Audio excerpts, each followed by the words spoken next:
They call themselves the 11 Brothers. Inside a cramped apartment, they practice karaoke songs. They sometimes perform at Somali weddings in South Africa. Their style is to remix traditional songs with their own lyrics. A friend in the United States also sometimes sends them samples to make their own hip-hop songs.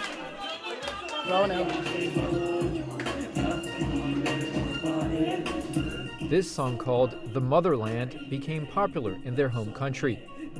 Band leader Abdul Qadir, who fled Somalia by foot several years ago, tries to keep the apartment clean.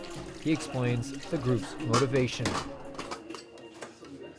The messages mostly we talk about is kind of love, peace, and even we talk about the problem back home in Somalia, whereby we criticize these, warlords and these extremists who is making the Somali country worse than it before. The song's popularity led to email and phone threats against the band members.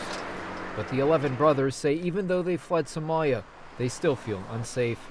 And the threats do not just come from Somalia, but from South African gangs as well, who target immigrant market vendors. In June, the band's main sponsor, who also lived here, was shot in the head and killed by a thief who stole his money. The 11 Brothers have now set up a shop in a much safer neighborhood of Pretoria. They use the money they make reselling basic food items to support themselves and to continue making their music. The 11 Brothers also find time to play soccer in their gated courtyard, the activity which initially brought them together and gave them their musical name back in Somalia. Band member Hamza Mohammed, who is 25, says he accepts the plight of being a refugee as long as he can stay safe. You have to accept, because you don't have a country, you don't have you don't have a government. You have to accept that to be a refugee. We are not refusing that we are refugees. We are happy to be a refugee. If you can get, if you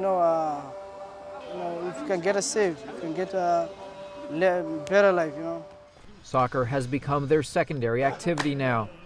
Their game stops and quickly breaks out into more clapping. The 11 Brothers say they're just trying to survive in South Africa, taking all necessary precautions. They say they hope to one day be able to return to a peaceful Somalia with some savings and a few more diaspora musical hits. Nico Columbans, VOA News, Pretoria.